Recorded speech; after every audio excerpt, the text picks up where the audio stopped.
Let's instead talk to Ahmed Bedier, who's the president of United Voice for America, a non-profit civic engagement organization. He joins us live now from Tampa, Florida. Good evening, welcome. What do you think is going on in Saudi Arabia's court tonight?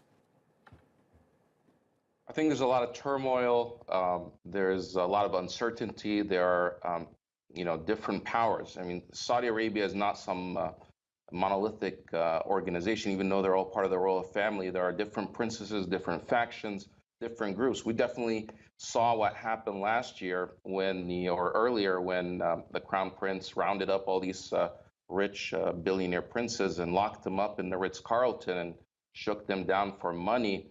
Those princes are not going to forget what happened. And right now, the crown prince is weakened because he took a gamble, and what would seem like something that was carried out based on his orders is now backfiring in a huge way, creating an international crisis, probably something that Saudi Arabia has not faced in a very long time. And now the royal court in Saudi Arabia has to make some tough decisions whether it's worth keeping the crown prince in his position despite all the international pressure and all the problems that's coming to Saudi Arabia right now. Really? You think we might be seeing the possibility of his disengagement? Well, it was interesting that the king is saying there were some rogue elements. How far do these rogue elements actually go within the kingdom? Does it go all the way up to the crown prince? There are articles saying that he has a history of bullying other people. He is the one that rounded up other princes, and some of them were even tortured. Some of them were killed. There are other princes that have been disappearing. I read something online in one of the articles in the Arab media saying that some 5 princes that tried to show up to speak to the king were arrested. So there's definitely some turmoil that's happening there. And I think any delay that's happening is trying to decide the fate of this crown prince, or will he allow the kingdom to suffer sanctions and other consequences? Because let's face it, the person that was killed here was not some sort of rogue dissident, some sort of anti-establishment individual that wanted to overthrow the government. This was somebody who was formerly on the inside. He was a consultant for the U.S. ambassador in the UK and in the United States. He's well connected.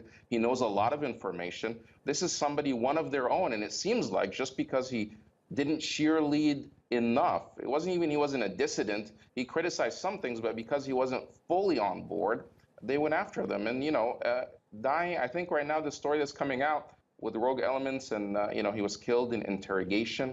Well, when somebody dies accidentally in a consulate, you call the paramedics. You call 911 in America. I don't know what the number is in Istanbul, but you call the paramedics. You don't bring out the bone saw and start chopping them up and then putting them on a plane and shipping them to do two or three different parts in the world. That does not seem like an accident to me. Will the Saudis realize the gravity of this incident in the international community? Well, they probably hope that this thing would just smooth over, but they obviously sent some amateurs. This is not the CIA. These are people that left a lot of traces, and it happened inside the consulate. I mean, there's no, and everything there, if you're in Istanbul, there are CCTV cameras everywhere. They know exactly where their movements are. I think the Turkish government did the right thing by disclosing what they have and that they have audio and video recordings. There's forensic evidence. And that's why they probably have to come clean and come up with a damage control story to try to say, you know what, these were rogue elements. There are bad actors. Every government, every country has bad actors, and they acted on their own. Probably not. When you have to fly out of the country and you have people that are part of the intelligence community, they don't just have, rogue elements. And I think this is going to continue. If you follow the evidence, it's eventually going to lead to the royal family directly, and they're going to have to make some changes or face some serious consequences. And I think that's where a lot of negotiations are happening right now. And hopefully some change will happen. If you go back over the last 12 months and you look at news coverage of Saudi Arabia, much of it is quite generous, the suggestion of a reformist Saudi Arabia. Where does this leave its reputation now? They spent billions of dollars on this international trip. I remember when he came to the United States, meeting with celebrities, hanging out with Zuckerberg, going to Facebook. This was a reformist. This is the person that allowed women to drive.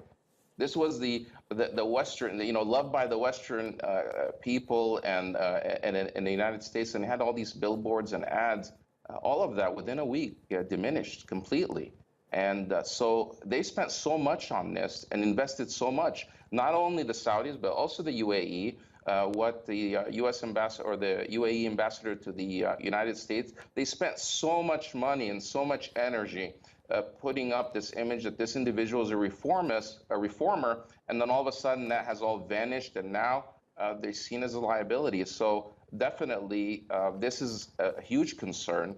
And when you see that on the news that President Trump had said that there's going to be a price to pay, and the stock market plummets, and people are doing a sell-off in Riyadh in their stock exchange, obviously that's causing havoc and panic, and he's becoming a liability. And I think there's going to be some serious changes because I don't think people are going to buy the story that that it was an interrogation that went bad. Well, the consequence, the steps after, the aftermath of the interrogation has shown up until this morning.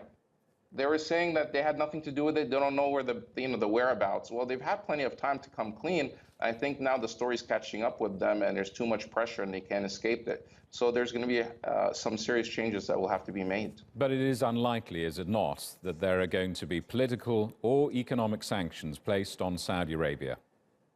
At one point, the most powerful Saudi in the West was the prince, the U.S. ambassador to the United States. And eventually, when he gambled with what he did in Syria, he paid the price and people were removed. It has happened before. People, if they go too far, if it's going to bring down the whole House of Saud, they're going to have to cut their losses and make some serious changes to satisfy other powers around the world. And right now, this is a huge embarrassment.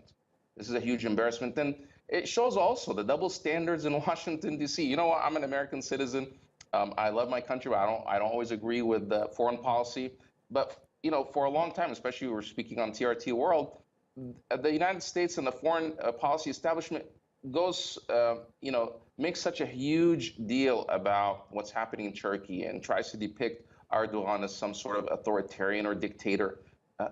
What do you call this? When you actually have people dying inside your consulate. I remember when there was a visit by Erdogan to Washington, D.C., and there was some fighting between protesters that happened outside, and Washington members of Congress were making a huge deal about the fighting that happened there and trying to blame Erdogan and the government there for what happened there. Well, that's nothing compared to actually murdering a U.S. resident inside a Saudi consulate. And the response hasn't been as forceful. Sure, there have been members of Congress like Jerry Conley, who's from Virginia, and Tim Kaine, because Jamal was a resident of Virginia. So they're making a big issue about it. And, there are more and more, obviously the Washington Post, because he was a columnist there, but it's nowhere near the type of uproar that happened during that incident with Erdogan. So there's obviously a double standard. There's a special relationship between the United States